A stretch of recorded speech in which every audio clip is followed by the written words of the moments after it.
উত্তৰ পূবৰ এখন জনপ্ৰিয় ধাৰাবাহিক বেহৰবাৰী আউটপোষ্ট।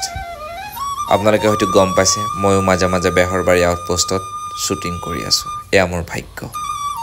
এতিয়া ক'বলৈ লৈছোঁ এই বিশেষ মানুহজন। সঁচাকৈ মৃদুল দাক দেখাৰ লগে লগে যেন কিবা এটা অনুভৱ হয়, সেই অনুভৱটো বুজাব নোৱাৰি। তেওঁৰ লগত এনেকৈ বহি দুআষাৰ কথা পতাটো আমাৰ ভাগ্য বুলি ভাবোঁ। অভিনয় জগতৰ এজন জিলিকি থকা ব্যক্তি হৈছে মৃদুল দা। বহু কষ্ট আৰু সংগ্ৰামৰ মাজেৰে নিজৰ জীৱনটোক সাংঘাতিক ধৰণে সফলতাৰে আগবঢ়াই নিয়া ব্যক্তিজন হৈছে মৃদুল দা। মুখত এটা মিচিকীয়া হাঁহি লৈ শ্বুটিঙলৈ আহে। সঁচাকৈ মৃদুল দাক দেখাৰ লগে লগে কিবা এটা পজিটিভ ভাৱ পোৱা যায়। আমি যিদিনা প্ৰথম লগ পাইছিলোঁ মৃদুল দাক শ্বুটিং কৰিব আহিছিল বেহৰবাৰীত, সঁচাকৈ ভয়ো লাগিছিল। আৰু তেওঁ যেতিয়া নাটকবোৰ আমি চাই থাকোঁ থিয়েটাৰত, আপোনালোক সকলোৱে চাগে ভ্ৰাম্যমানৰ নাটক মৃদুল দাৰ চাইছেই। যিজন মানুহে ঘপককৈ কন্দুৱাই দিয়ে, হহুৱাই দিয়ে, সেইজনে হৈছে মৃদুল দা।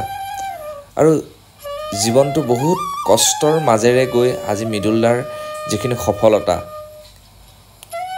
সঁচাকৈ অভিনয়ৰ যিটো জোৰ বুলিয়ে ক'ব লাগিব, সেই জোৰৰ বলত আজি মৃদুল দা আমাৰ সকলোৰে চিৰপৰিচিত সন্মানীয় ব্যক্তি, নহয়নে বাৰু? যাৰ পিন্ধিবলৈ এযোৰ জোতা নাছিল, তেওঁ এতিয়া 20-25 হাজাৰ টকাত জোতা পিন্ধে। এই হৈছে জীৱনৰ সফলতা। আৰু বহুত সফলতা আছে, মই এটা সৰু সফলতাৰ কথা কৈছোঁ। লগতে আমাৰ হিৰণ্য দা, আয়ৈ ইমানেই মৰম লাগে মানুহজনক, ক'বলৈ ভাষা নাই। প্ৰবীণ সকলো অভিনেতাকে তেওঁ আগুৱাই লৈ যাব চেষ্টা কৰে, সকলোকে সমানভাৱে।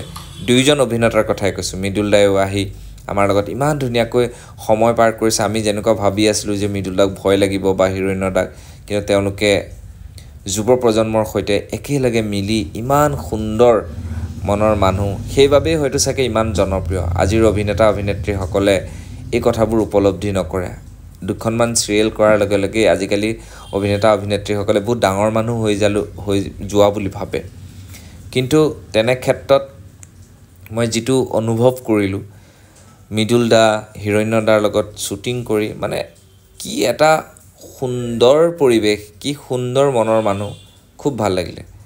তেওঁলোকৰ সান্নিধ্যই আমাক অতি জীপাল কৰিলে। আৰু বেহৰবাৰীত আহিছে তেওঁ কেইদিনমানৰ কাৰণে, যাবলৈ হ'বই নাটকলৈ, কিন্তু তাৰ মাজতে ইমান ধুনীয়াকৈ আহি এটা চৰিত্ৰ ৰূপায়ণ কৰিছে, খুব ভাল লাগিছে। আৰু মই বৰ ভাগ্যৱান যে তেওঁলোকৰ দৰে এই মহান অভিনেতাসকলৰ লগত অভিনয় কৰিবলৈ পাইছোঁ। সেইটো মোৰ কাৰণে, বিশেষকৈ মই নিজে অনুভৱ কৰোঁ যে মোৰ কাৰণে বহুত ডাঙৰ কথা। আৰু ইয়াৰ কাৰণে মই বেহৰবাৰীকে ধন্যবাদ দিম। পৰিচালক, স্ক্ৰিপ্ট ৰাইটাৰ, লগতে ৰাজেশ ভূঞা ছাৰক। আৰু এইখিনিতে কৈ থওঁ, স্বৰ্গৰথ নামৰ এখন চিনেমা আহি আছে 7 জুনৰ পৰা। টিভিত সকলোৱে চাব বুলি আশা ৰাখিছোঁ। আৰু এয়াই আছিল মনৰ ভাৱ, প্ৰকাশ কৰিলোঁ। ধন্যবাদ। জয় অসম। চাই থাকিব বেহৰবাৰী আউটপোষ্ট।